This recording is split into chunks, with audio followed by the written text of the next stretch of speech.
بسم اللہ الرحمن الرحیم۔ السلام علیکم ویورز، آپ دیکھ رہے ہیں شمال نیوز ڈیجیٹل اور میں ہوں آپ کا ہوسٹ نصیر انور۔ ناظرین، آج ہمارے ساتھ موجود ہیں سینئر تجزیہ کار اور آزاد کشمیر کے مایہ ناز صحافی سردار ذوالفقار علی صاحب۔ بہت شکریہ سردار صاحب، آپ نے ٹائم دیا۔ آج کل سردار صاحب، ایک تو سب سے پہلے یہ میں چاہوں گا کہ آپ ذرا ہمارے ویور کو بتائیں کہ حکومت کچھ ایکشن میں نظر آ رہی ہے۔ ایکشن کمیٹی جو ہے آزاد کشمیر کی سطح پہ جو اپنے بنیادی مسائل کے حق کے لیے سڑکوں پہ ہے، اس کے خلاف اس کے کچھ جو رہنما ہیں وہ گرفتار ہوئے ہیں، اور مظفر آباد میں کچھ جو ایکشن کمیٹی کے رہنما ان کے خلاف پرچے بھی ہوئے ہیں، اور اس کے ساتھ ساتھ جو اینٹی کرپشن ہے اس کی طرف سے بھی کافی عرصے بعد کارروائیاں دیکھنے کو ملی ہیں۔ تو کیا کہیں گے آپ، حکومت کس طرف جا رہی ہے؟ جی بہت شکریہ نصیر انور صاحب۔ پہلی تو میں آپ سے گزارش کروں کہ یہ جو ایکشن کمیٹی ہے یا آزاد کشمیر کے اندر جو تینوں ڈویژن ہیں، ان میں پہلے بجلی کی اس کے اوپر احتجاج ہوا، پھر آٹے کے بہت سارے مسائل تھے۔ اب انہوں نے جتنے بھی مسائل اس وقت وہ لکھ کے لائے ہیں سامنے یا جو وہ بات چیت کر رہے ہیں، ان میں سے کوئی ایک بھی مسئلہ ایسا نہیں ہے کہ جس کے اوپر حکومت یا حکومتی وزراء یہ کہتے ہوں کہ یہ درست نہیں ہے۔ اس کی وجہ یہ ہے کہ وزیر اعظم آزاد کشمیر نے جو ابھی سینٹ کی قائمہ کمیٹی میں جو انہوں نے اسٹیٹمنٹ دی، فرق صرف اتنا ہے کہ وزیر اعظم خود ان کے ساتھ احتجاج پہ نہیں بیٹھے، وہ خود بھی انہی طرح کے مسائل کا شکار ہے، اور پھر ہر حکومت کی خواہش ہوتی ہے کہ وہ اپنے لوگوں کو زیادہ سے زیادہ ریلیف دے۔ کوئی وزیر اعظم نہیں چاہے گا کبھی بھی کہ اس کے دور میں لوگ تنگ ہوں اور لوگ اس کے برے نام سے یاد کریں۔ لیکن جو اس وقت جو ایک بین الاقوامی ماحول بنا ہوا ہے، جو آپ کی جو ہے آئی پی پیز کے ساتھ جو آپ کے ایگریمنٹ ہوئے ہیں، دیگر بے شمار چیزیں، لیکن اس کا جو اثر ہے وہ آزاد کشمیر کے اوپر نہیں پڑنا چاہیے تھا۔ صرف اس لیے نہیں پڑنا چاہیے تھا کہ سب سے زیادہ آئیڈیل کی بجلی جو ہے وہ یہاں آزاد کشمیر سے وہ آ رہی ہے۔ دوسری بات یہ ہے کہ آپ دریا کا رخ بھی یہاں سے موڑ رہے ہیں، اور ہم نہیں کہتے کہ دریا کا رخ کیوں موڑا، اگر وہ ضرورت ہے، اس کی ضرورت تھی تو نیلم کی، جہاں تک میں آپ کو میں ایک اور اس میں امپورٹنٹ بات کروں، اگر دریائے نیلم کا رخ نہ مڑتا اور اس دریائے نیلم کے اوپر یہ والا پروجیکٹ نہ بنتا تو بھارت نے اس کو روک لینا تھا، اور اس کا یہ جو پانی ابھی تو آپ کی حکومت ہے نا، آپ کے لوگ ہیں، حکومت پاکستان سے آپ مطالبہ کر رہے ہیں کہ 6 کیوسک تھا، آپ نے کہا 21 کیوسک کر دیں، 24 کیوسک کر دیں۔ صحیح ہے، یہ سپورٹنگ ریور ہے، سندھ طاس معاہدے کے اندر سپورٹنگ ریور کی کوئی ویلیو نہیں، اور اس کے اندر یہ کہا جاتا ہے کہ جو پہلے اس کے اوپر پروجیکٹ لگائے گا وہ اسی کا ہے، اور اس پروجیکٹ کو روکا نہیں جا سکے گا۔ ہاں، جہلم کی آپ بات کریں، جہلم ریور سندھ طاس معاہدے کا حصہ ہے، جہلم ریور کو بھارت جو ہے وہ نہیں موڑ سکتا۔ اس کو بے شک آپ جو ہے کہیں سے جو لوگ اس کی تصدیق کرنا چاہتے ہیں وہ تصدیق کر لیں، سندھ طاس معاہدہ پڑھیں، آپ کو اندازہ ہو جائے گا۔ پھر یہاں واٹر باڈیز بننی تھی، واٹر باڈیز آپ کی اگر نہیں بنی تو لوگوں کا مطالبہ تو ٹھیک ہے نا، وہ کسی حکومت نے نہیں بنائی ہوگی، حکومتوں کا تسلسل ہوتی ہیں اور مسئلے مسائل کا تسلسل ہوتے ہیں۔ سردار صاحب، آپ کی بات درست ہے کہ حکومت نے کوشش کی ہے، لیکن ایک طرف آپ کہہ رہے ہیں کہ جو ایکشن کمیٹی اس کی مطالبات کی جو فہرست ہے وہ بھی جائز ہے، مطالبات جائز بھی، اور حکومت بھی کوشش کر رہی ہے، لیکن دوسری طرف وزیر اعظم جو آزاد کشمیر ہیں چودھری انوار الحق، وہ وزراء کو محکمے نہیں الاٹ کر رہے، جس کی وجہ سے عوام کے دیکھیں ایم ایل ایز منتخب ہو کے آتے ہیں، وہ عوام کی حقوق کی بات کرتے ہیں، پھر اپنے حلقے کے لوگوں کے مسائل جو چھوٹے موٹے ہوتے ہیں وہ حل کرتے ہیں۔ اب جب حلقے کے عوام اپنے منتخب ایم ایل اے کے پاس آتے ہیں تو ان کے پاس آسان سا جواب ہے کہ میرے پاس تو کوئی محکمہ ہی نہیں ہے، تو میں آپ کا کیا کام کروں؟ تو عوام کے مسائل حل نہیں ہو رہے، تو اسی وجہ سے لوگ اس میں نصیر صاحب میرا موقع بالکل ڈیفرنٹ ہے۔ وزراء آزاد کشمیر کے اندر وزیر اعظم کا کام تقسیم کرنے کے لیے ہوتا ہے، اس سے زیادہ وزراء کی ضرورت نہیں ہوتی، اور عوام کا منتخب نمائندہ ممبر اسمبلی ہوتا ہے، اور وہ باعزت بھی ہوتا ہے، عزت اس سے ہوتی ہے۔ وزیر ہونا وزیر اعظم کی ایک قسم کی ملازمت ہے جس کو جس وقت مرضی نکال دیا جائے، اس میں مراد تو آپ کو مل جاتی ہیں، بٹ اس وقت آپ عوامی نمائندے کی بجائے گورنمنٹ کے نمائندے چلے جائیں۔ 8 سے 10 وزیر آپ کو چاہیے، 8 سے 10 موقف سر بالکل آپ کو 8 سے 10 چاہیے نا، آپ نے 10 بنائی کیوں ہے؟ لیکن وہ تعدیل لوگوں کو بھی جو ہے وہ ایڈجسٹ کرنا تھا، بن گیا، اب حکومت نے بنا دیے، پہلے تو بنانے ہی نہیں چاہیے تھے نا، وہ تو پھر ترمیم سے پہلے جو تھا وہ ٹھیک تھا، ترمیم میں کہ 15-16 وزیر ہونے چاہیے تھے، پھر وزیر۔ اس کا ایک جواب دوں میں آپ کو، اس وقت تھی پولیٹیکل گورنمنٹ جب انہوں نے بنا لیا، یہ آپ کو پولیٹیکل نظر نہیں آ رہا؟ نہیں، اس وقت پاکستان میں تھی پولیٹیکل گورنمنٹ، اچھا، انہوں نے ایک ترمیم کی اور اس کو بنا لیا۔ اب پاکستان کے اندر ہے caretaker government, I M F کا پورا شکنجہ ہے آپ کے اوپر، ہر چیز کے اوپر، تو اس میں وہ آزاد کشمیر تو پھر ایک اسٹیٹ ہے، وہ تو ڈسٹرکٹ لیول پہ تحصیل لیول پہ بھی دیکھتے ہیں کہ آپ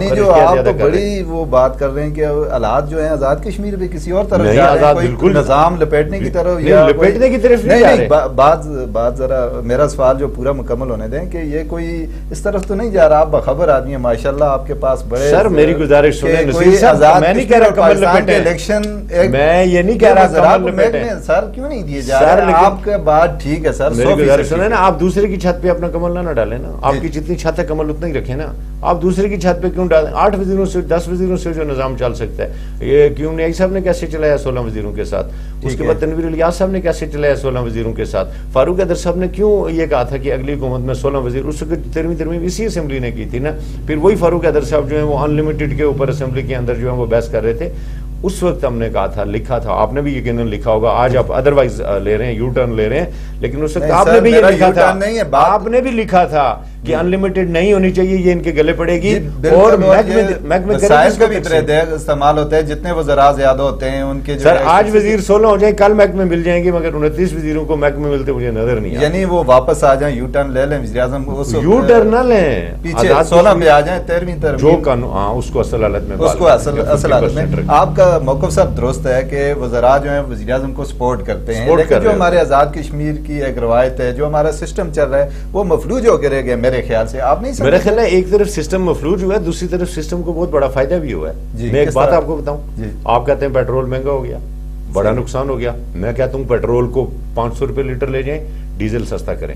تاکہ میری گزارش سننا، بڑی لاجک والی بات کر رہا ہوں میں، کہ آپ ڈیزل کو سستا کریں، کھانے پینے کی چیزیں آپ کی بہت سستی ہو جائیں گی، کھانے پینے کی چیزیں سستی ہو جائیں گی، پیٹرول کو مزید میں، پیٹرول تو وی وی آئی پی کلچر ہے، یہ تو آپ جیسے بڑے لوگ جو ہیں جو اداروں میں بیٹھے ہیں، پیٹرول تو آپ ان گاڑیوں میں، میں مثال دے رہا ہوں نا، میں مثال دے رہا ہوں نا کہ آپ جیسے جو بڑے بڑے اینکر ہوتے ہیں، آپ لوگ پیٹرول تو آپ لوگوں کی ضرورت ہے۔ اچھا پیٹرول مہنگا ہونے سے پتہ ہے آپ کو فائدہ کیا ہوا ہے؟ فرسٹ آف آل آپ مظفر آباد میں دیکھیں، میں اپنے شہر کی بات کروں گا، گاڑیاں کم ہو گئی ہیں، آپ 1 گھنٹے میں اگر بینک روڈ سے چھتر یا چیلا سے پہنچتے تھے، آپ 20 منٹ میں پہنچتے ہیں، آپ کا ٹائم بچ گیا۔ دوسری بات کہ اوزون کی سطح جو ہے وہ بہتر ہو گئی ہے، اس کی تہ بہتر ہو گئی ہے،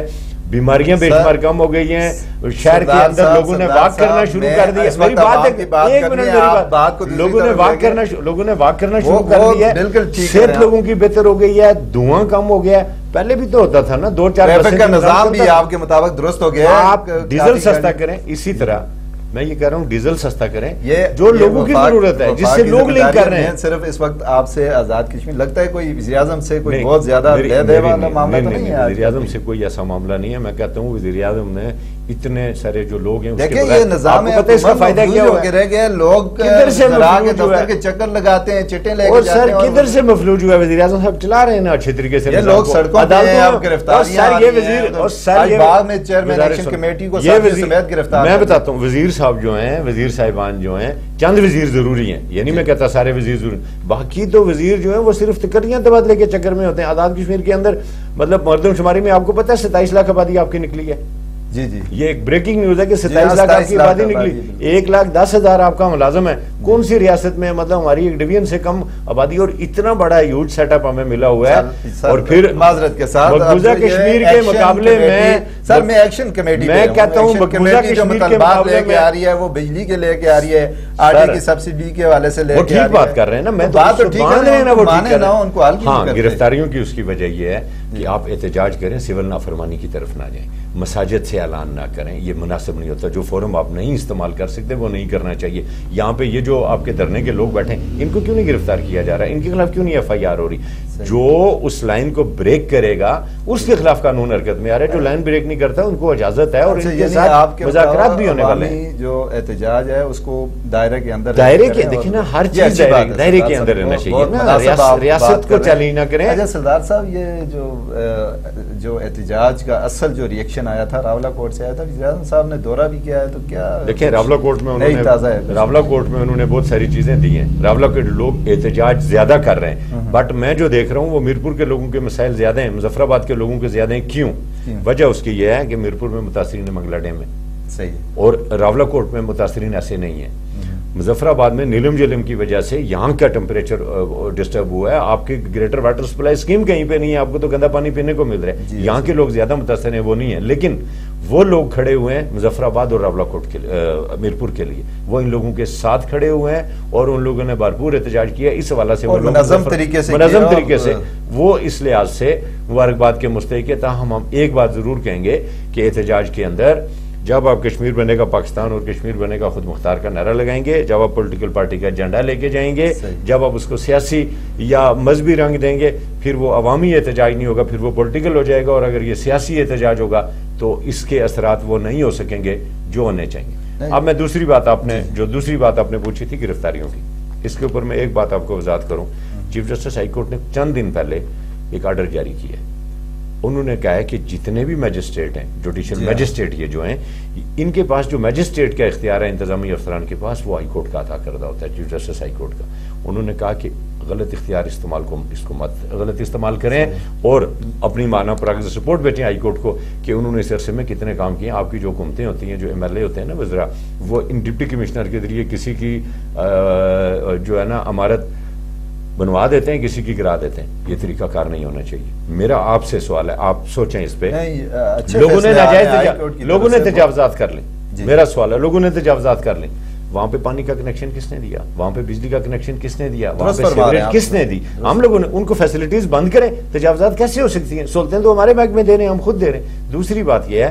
کہ آپ ریکارڈ اٹھائیں, ویسٹرن بائی پاس کا ریکارڈ اٹھائیں, ترکاباد بائی پاس کا ریکارڈ اٹھائیں, یا شہر میں جو مرضی ریکارڈ اٹھائیں. سر, آپ کی جتنی زمین ایوارڈ ہوتی ہے وہ پوری کی پوری زمین حاصل نہیں کی جاتی ہے, اور اس ایوارڈ کے پیسے سے لوگ ٹرپل بلڈنگز بنا رہے ہیں. اور اس میں اگر اینٹی کرپشن ہے, کوڈ ان کو فراہم, میں کہہ رہا ہوں کوڈ تو سر الگ, یس کوڈ کے بغیر, ہاں کوڈ کے بغیر بھی ہوتی ہے, اور بلدیہ سے یا کارپوریشن سے یا ایم ڈی اے سے اس کا نقشہ بھی نہیں ہوتا منظور شدہ. اس لیے منظور شدہ نہیں ہوتا کہ ایوارڈڈ زمین کے اندر این او سی آپ کیسے لے سکتے ہیں؟ لے ہی نہیں سکتے. وہاں پہ عمارتیں بن گئی ہیں, ملی بھگت سے بنتی ہیں. اس کے اندر محکمہ مال کے وہ جو لوگ شریک ہوتے ہیں, یا تعمیرات عامہ کے شریک ہوتے ہیں, یا برقیات کے شریک ہوتے ہیں, تو اینٹی کرپشن ان کے اوپر آ ڈالتی ہے. اور آج کل جو اینٹی کرپشن کے یہ جو نئے آپ کے جو ڈی جی لگے ہیں مختار صاحب, کچھ حرکت نظر آئی ہے. ان کی ریپوٹیشن بطور افسر بہت اچھی ریپوٹیشن کے مالک ہیں. چند افسران ایسے ہیں آزاد کشمیر میں جن کی بہت ہائی ریپوٹیشن ہے کہ وہ اپنا کام چھوڑتے نہیں, ہر حال میں کر جاتے ہیں اور نیگوشیٹ نہیں کرتے. یہ ان میں سے ایک افسر ہے, اور میرا خیال ہے بہت سارے لوگ آگے پکڑے جائیں گے اس میں. نہیں, بہت ساری چیزیں ٹھیک بھی ہوں گی جب احتساب کا عمل ہوتا ہے, یا کرپشن کے خلاف جب. اور نصیر صاحب مجھے یہ بتائیں, آپ جس معاشرے میں رہ رہے ہیں جہاں جعلی میڈیکل سٹور ہیں, آپ نے نہیں یہ سٹوری وہی سر, اسی پہ میں بات کرنے جا رہا تھا کہ ہائی کورٹ کے اس حوالے سے بھی ایک دیا نا, بڑا سخت حکم دیا جو اس کا وہ ڈی ایچ او کو میرے خیال میں اس نے انہوں نے کیا کہ اس کو ساتھ پولیس بھی فراہم کی جائے, اور جو کاروائیاں ہیں اس کے خلاف کوئی شہری گئے تھے کہ یہ اس طرح ہوئی ہیں, تو انہوں نے کہا کہ یہ جائز ہے اور اس کے خلاف ہونی چاہیے کاروائیاں. کوالہ میں جعلی اسپتال پکڑا گیا. ہاں, یہ بہت بڑی بات کہ پورا اسپتال جعلی تھا, اس کی کوئی نرسنگ تھی خاتون جو, اور ایل ایچ وی بھی نہیں تھی, جو وہاں پہ گائنیکالوجسٹ تھی, خود وہ ڈسپینسر تھا جو وہاں پہ میڈیکل اسپیشلسٹ بنا ہوا تھا. اور وہاں پہ جو ہو رہا تھا, آپ کے تصور سے بھی باہر ہے, ہاسپٹل ایسے بن جاتے ہیں. پھر دوسری بات یہ کارڈک ہاسپٹل ہے آپ کا, اس کا ابھی تک افتتاح اس لیے نہیں ہو سکا کہ وہ کہتے ہیں وہ اپنی ضروریات پوری نہیں کر رہا, حالانکہ اتنا پیسہ لگ چکا ہے. تو آپ کا کیا مطلب ہے کہ 2 کمروں میں ہاسپٹل بن جاتا ہے؟ پھر میڈیکل سٹور جو ہیں جن کے اوپر چھاپے مارے ہیں, ان کے چیک کریں, اگر ان میڈیکل سٹوروں کے لائسنس اوریجنل ہیں, ان میں میڈیسنز ٹھیک ہیں. آپ کو یاد ہوگا گورنر پنجاب نے جب میڈیسن لے کے باہر گئے تھے تو پتہ لگا تھا وہ جعلی. اس کو بھی چھوڑ دیں. آج سر کل کی آپ دیکھیں اشوب چشم والا جو آپ کا لاہور پنجاب میں واقعہ چل رہا ہے, مجھے صرف اتنا بتائیں کہ آج وہ مطلب کر رہے ہیں ڈرگ انسپیکٹرز کو, ڈی ایچ اوز کو. تو اگر ڈی ایچ او پہلے یہ والا کام کر لیتے تو ان کو مطلب کرنے کی ضروری ہے. چند انسانی جانے تو زندگیوں سے کھیل رہے ہیں. اس میں آپ جیسے جو بڑے لوگ ہیں, بڑے صحافی ہیں, یہ سپورٹ کرنا چاہیے اس کو. اور بہت اچھا, کس کو, ڈرگ مافیا کو نہیں سر, ڈی ایچ او کو. وہ تو میں کہہ رہا ہوں نا, لیکن ہمارے شہری اٹھ کے پھر اس کے خلاف جو کورٹ میں جاتے ہیں تو ان کو بھی تھوڑا سا خیال رکھنا چاہیے. یہ عوام کی زندگی نہیں. آزاد کشمیر آپ کو پتہ ہے بڑے روادار سا خطہ ہے. وہ نہیں سر, اس میں رواداری تو میں سمجھتا ہوں نہیں ہونی, آپ ٹھیک کہہ رہے ہیں, نہیں ہونی چاہیے, لیکن اس رواداری نے مروا دیا نا. تو اب ہائی کورٹ میں جب ادویات جو آ رہی ہیں پورے مظفر آباد کی, اگر میں آپ کو بات بتاؤں, میں نے ایبٹ آباد سے بھی خریدتا ہوں دوائیاں, اور مظفر آباد سے بھی بہت زیادہ جو ہے نا ڈپلیکیٹ اور جیلی دوائیاں, جہاں پہ مظفر آباد ایک گھر بن گئے جیلی دوائیوں کا. آپ سوچیں لاہور میں اتنا بڑا انجیکشن جعلی بنا کے بیچتے رہے, ڈرگ انسپیکٹر دیکھتے رہے, سارا کچھ. تو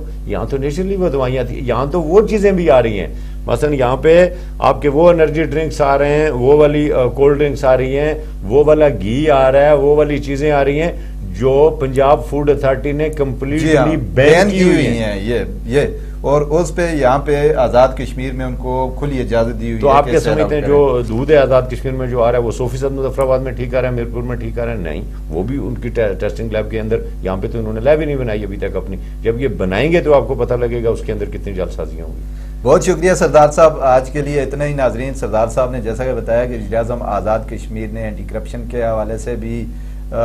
جو کارروائیاں ہوئی ہیں، اور اسی کے ساتھ ساتھ جو ہائی کورٹ کے فیصلہ جات آئے ہیں وہ بھی آپ کے سامنے رکھے ہیں، اور اس کے ساتھ ساتھ جو ایکشن کمیٹی کے حوالے سے سردار صاحب کا یہی موقف تھا کہ دائرہ کار کے اندر ہے کہ اگر ایکشن کمیٹی اپنا احتجاج کرے تو وہ جائز ہے، ظاہر ہے دائرہ کار سے باہر نہیں نکلنا چاہیے، اور بنیادی حقوق کے لیے اگر ایکشن کمیٹی کام کر رہی ہے تو ہم بھی ایکشن کمیٹی کے ساتھ ہیں۔ آج کے لیے اتنا ہی، اپنے میزبان نصیر انور کو دیجیے اجازت، اللہ نگہبان۔